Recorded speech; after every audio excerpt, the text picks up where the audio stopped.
Halo geng, okey geng. Hari ni aku nak sharekan tips welding. Kita nak sambungkan dua batang besi ni Asyik kita kongsikan tips wiring dengan plumbing ni kan. Hari ni kita buat welding pula.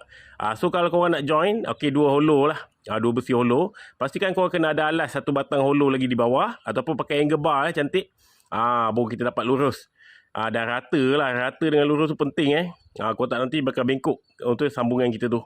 So kita dah selarikan, dah sama kan, baru kita dapat satu join yang cantik, baru boleh welding.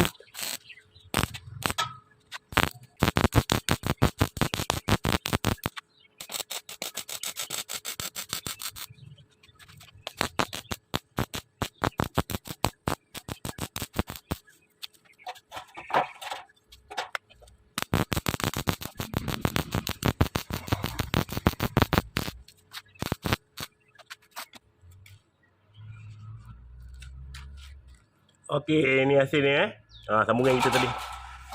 So okey lah, boleh grind. So dan terus kita dapat satu besi yang lurus.